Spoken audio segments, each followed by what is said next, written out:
Assalamualaikum warahmatullahi wabarakatuh. Kami dari kelompok 11, saya yang bernama Zul Aulia Pratiwi dan teman saya Hamdan, Riki Ardianto, dan Anissa Fiati. Pengaruh tenaga pemuda. Kelompok pemuda memegang peranan penting di Indonesia, apalagi melihat jumlahnya yang cukup besar. Menurut penilaian Jepang,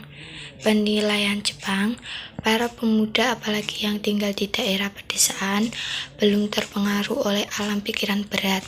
Oleh karena itu, perlu dikerahkan untuk membantu memperkuat posisi Jepang dalam menghadapi perang.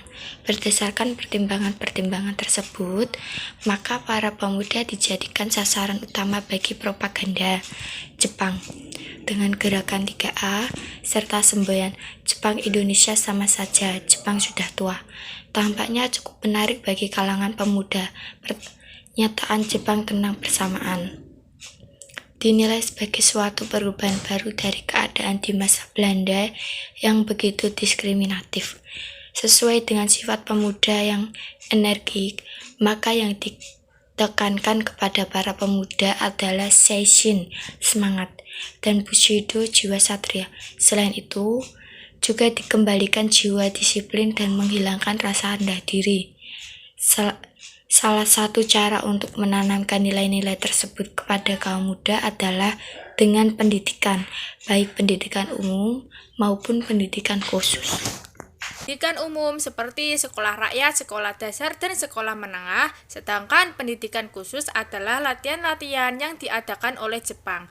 Latihan-latihan yang diadakan Jepang antara lain BPAR, Barisan Pemuda Asia Rakyat.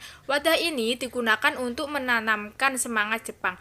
Bentuk komite seperti ini sifatnya lokal dan disesuaikan dengan situasi daerah masing-masing. Latihan-latihan yang diadakan Jepang antara lain BPAR, Barisan Pemuda Asia Rakyat. Wadah ini digunakan untuk menanamkan semangat Jepang. Bentuk komite seperti ini sifatnya lokal dan disesuaikan dengan situasi daerah masing-masing. Sebenarnya BPAR bagian dari gerakan 3A. Program latihan di BPAR diadakan dalam jangka waktu 3 bulan dan jumlah peserta didik dibatasi.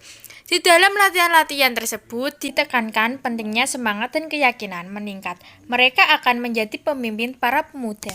Latihan-latihannya bersifat khusus yang kini ditujukan kepada para pemuda yang sudah pernah aktif di dalam organisasi. Misalnya, kepanduan disampingi latihan-latihan berkaitan dengan kedisiplinan dan semangat. Pemuda juga diajarkan mengenai pengetahuan praktis seperti memasak, merawat rumah, serta berkebun. Selain itu, pemuda juga diajarkan bahasa Jepang. Pada tahap pertama pelatihan telah dilatih sebanyak 250 orang.